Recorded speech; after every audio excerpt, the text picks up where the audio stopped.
I got the photo early in the morning while I was making coffee, and at first I didn't even understand what I was looking at. The wooden planks were crooked, some missing entirely, and right in the center of the frame lay a massive wolf, her front legs hanging down through the broken boards. The message under the image was short. "Ryan, I need you on this one. Coordinates below." It was from Mark, an inspector I had helped once or twice before when hikers reported injured animals near the canyon trails. I called him immediately. He sounded out of breath, probably still on the ridge. He told me they had seen this wolf mother with 2 pups a few days earlier, always keeping her distance, always watching. This morning she wasn't in her usual place. Someone spotted her on the old suspension bridge that crossed the narrowest, steepest part of the canyon, the one locals refused to use. No one knew how she got out there or how long she had been trapped. I grabbed my pack and drove out. The closer I got to the canyon, the more uneasy I felt. The bridge was built decades ago, mostly forgotten after a newer route opened. When I stepped out of the truck and saw it with my own eyes, my stomach tightened. The bridge stretched across a deep cut in the earth, the cliffs rising sharply on both sides. The wooden planks looked sun-bleached and warped, and the ropes shook slightly in the breeze. From the trailhead, I could already see her. The wolf lay almost motionless near the middle, her head raised just enough to track sounds. Her chest rose and fell, slow and heavy. She didn't even try to look threatening. She just looked tired. Too tired. Her front legs hung through the gap, and her weight kept dragging her downward. I walked a few steps closer, careful not to spook her. She blinked slowly, her eyes dull with exhaustion. The wind carried the faintest sound of wood shifting, and the entire bridge trembled.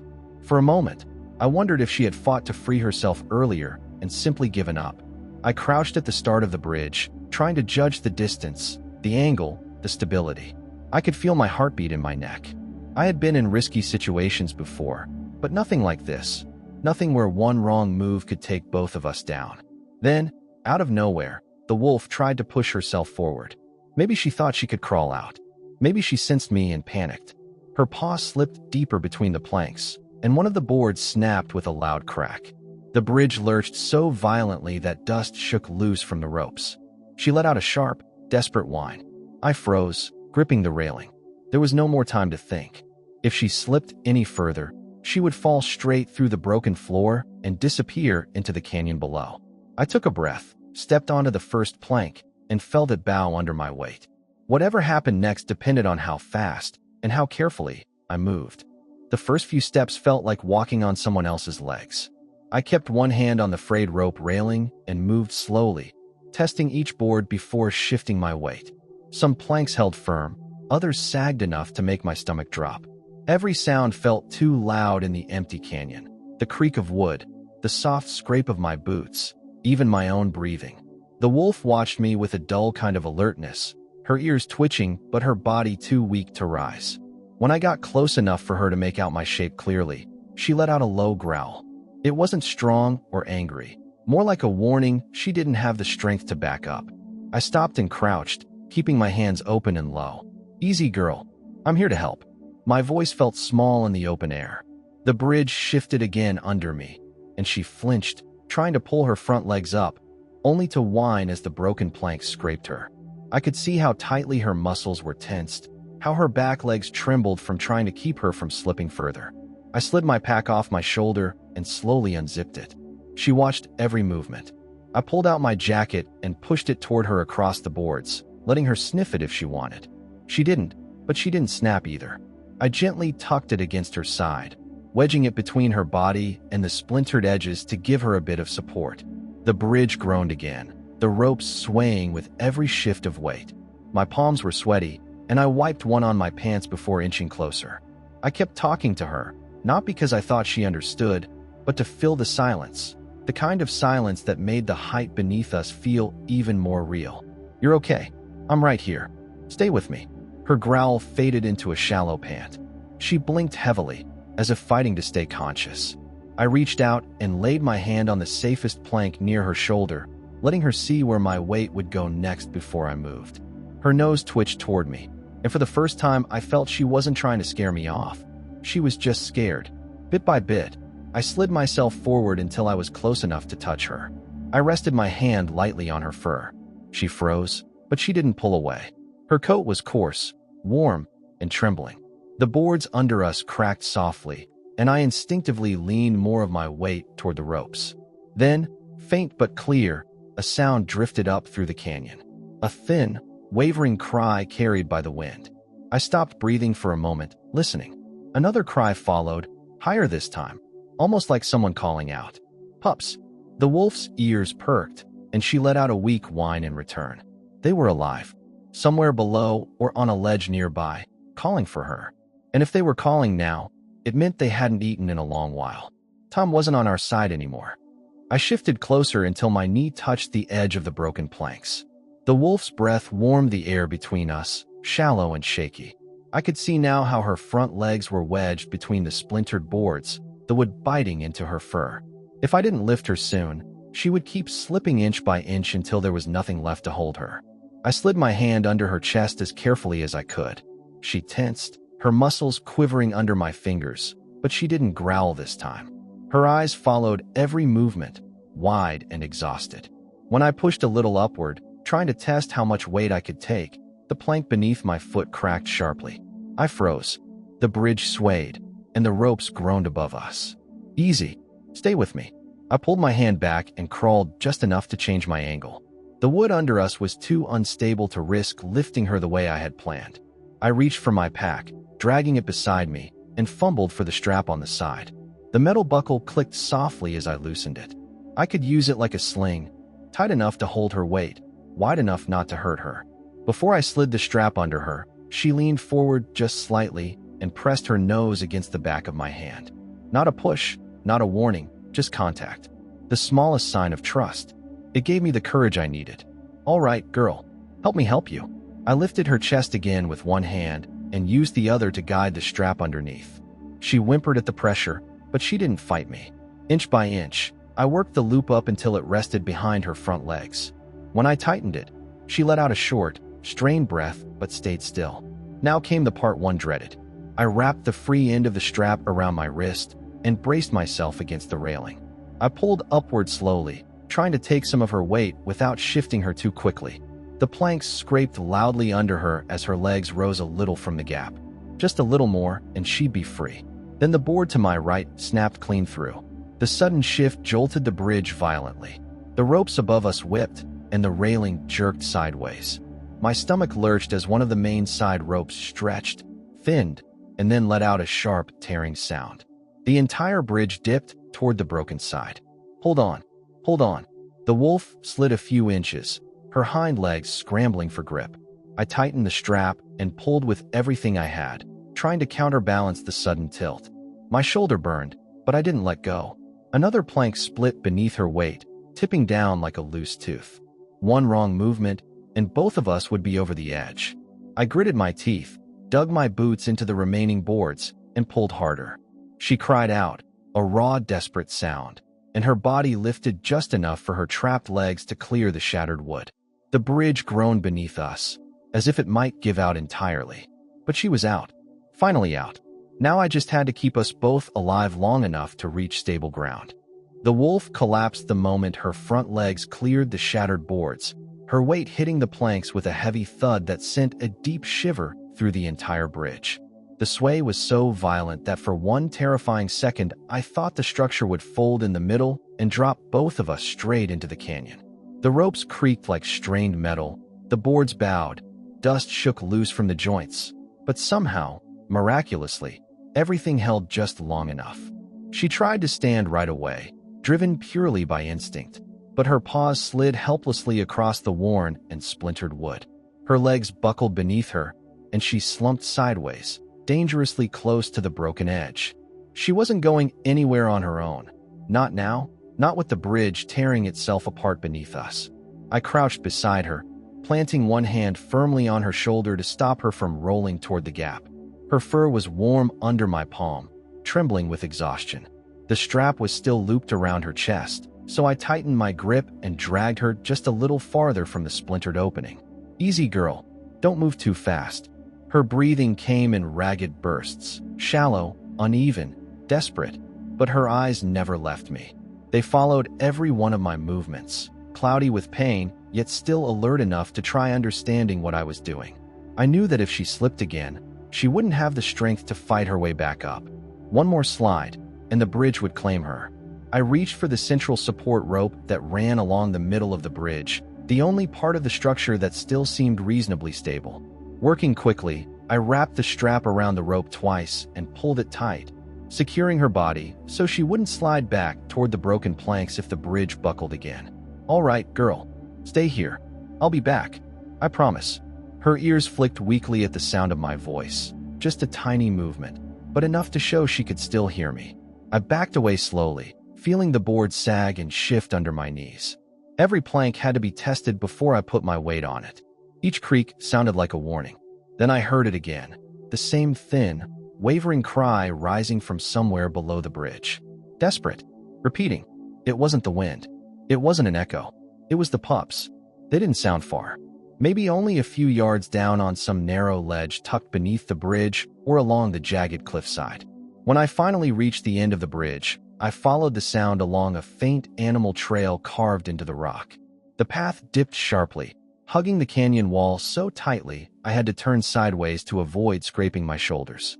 The air grew cooler as the stone rose around me, and the distant echo of the river far below blended with the soft cries ahead.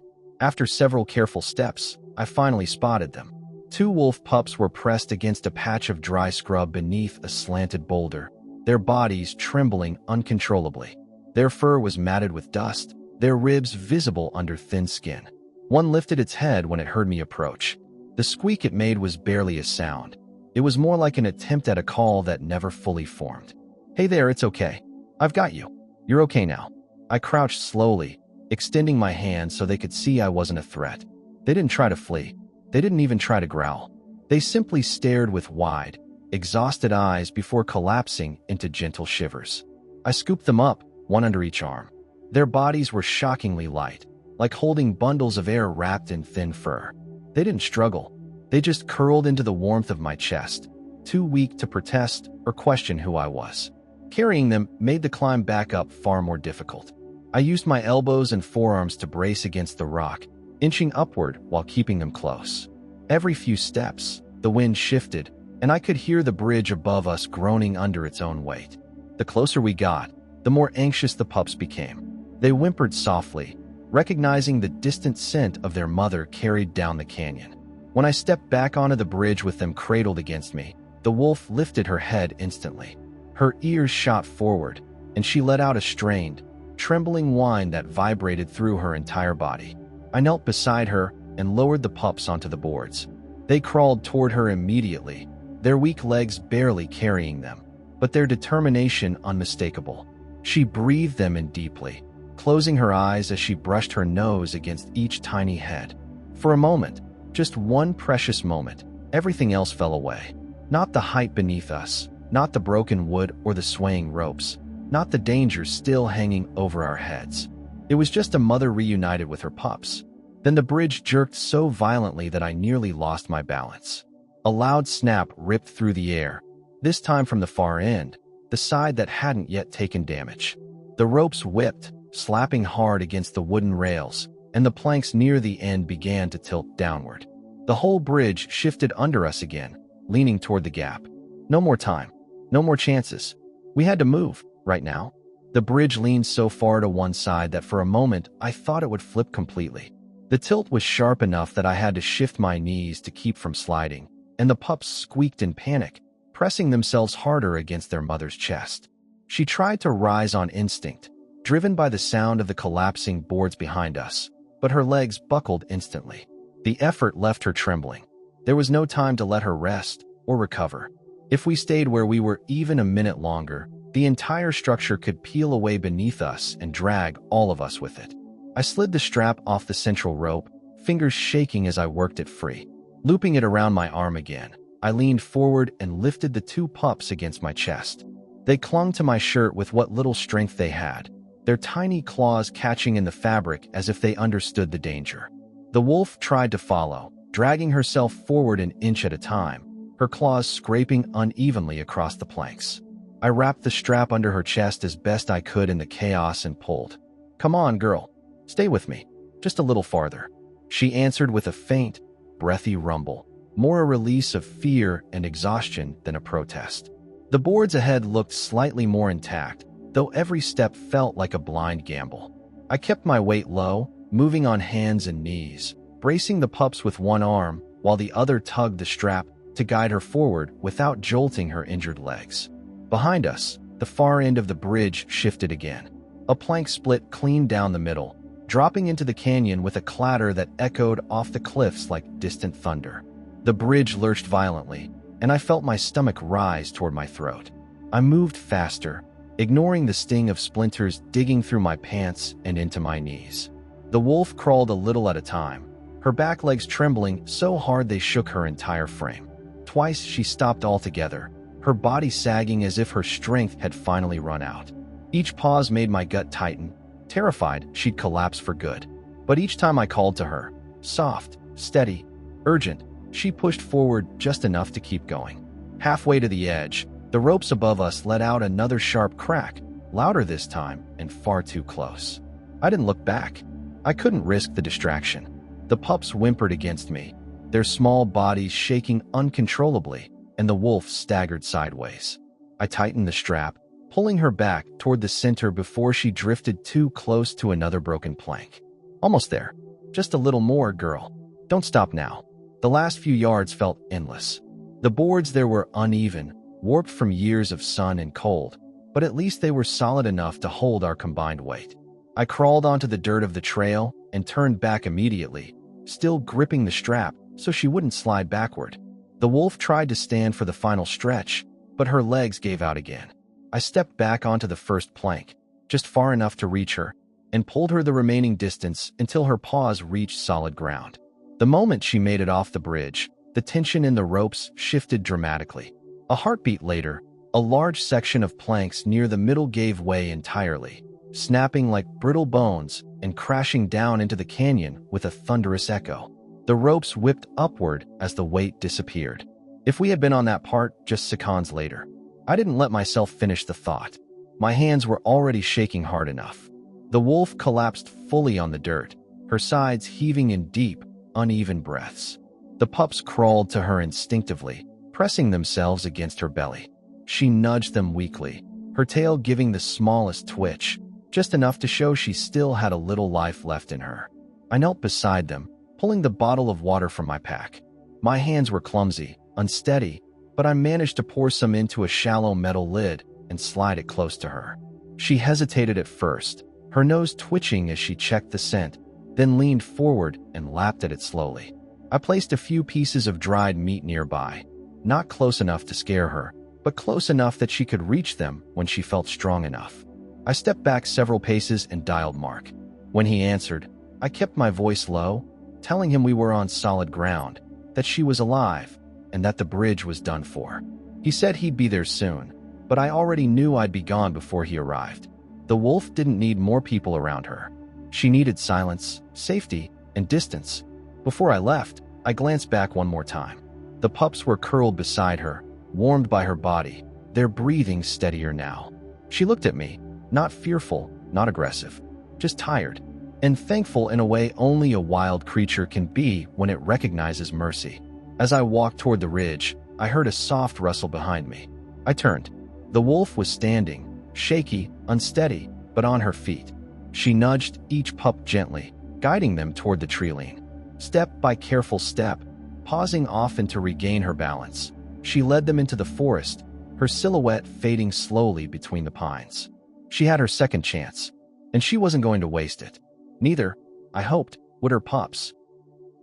Don't forget to subscribe so you won't miss new stories. And now just click the playlist or the next video on your screen.